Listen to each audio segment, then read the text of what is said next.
লোকসভা নির্বাচনের শেষ দফার ভোট হবে বসিরহাট আসনের।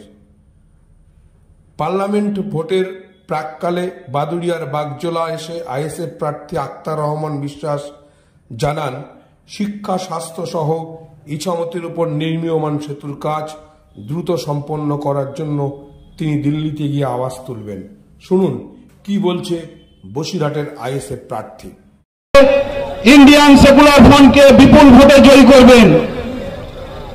আপনাদের এই জয়ের মাধ্যমে যেমনি অসম্পূর্ণভাবে ব্রিজটা পড়ে আছে আপনাদের বাদুড়িয়ায়, এই ব্রিজের দিকে কোনো সরকার আজও চোখ তুলে তাকাচ্ছেন না, কারণ ওনাদের কোনো অসুবিধা হচ্ছে না। অসুবিধা জানাদের হচ্ছেন, তারা হচ্ছেন বাদুড়িয়াবাসী। এই বাদুড়িয়াবাসীর জন্য সর্বপ্রথম আমার আওয়াজ এই বাদুড়িয়ার জন্য থাকবে পার্লামেন্টে, এই ব্রিজকে সম্পূর্ণ করে দিতে হবে। আমি আপনাদের সাথে এবং পাশে থাকবো, আপনাদের এই সহযোগিতা আমি চাইব। পার্লামেন্টে বলার পরেও যদি ব্রিজ অসম্পূর্ণ থেকে যায়, আমরা এই বাদুড়িয়ার বুকে আন্দোলনটা এত দূর পর্যন্ত করব। পার্লামেন্ট থেকে বাদুড়িয়া আর বাদুড়িয়া থেকে পার্লামেন্ট যতদিন না সম্পূর্ণ না হবে আমরা কিন্তু এই আন্দোলন করে যাব।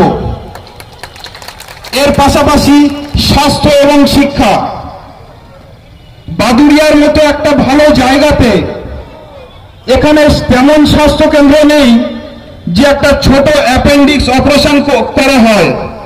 একটা ছোট অ্যাপেন্ডিক্স অপারেশন বা সিজার করতে গেলে বসিরহাট হসপিটালে নিয়ে যেতে হয়।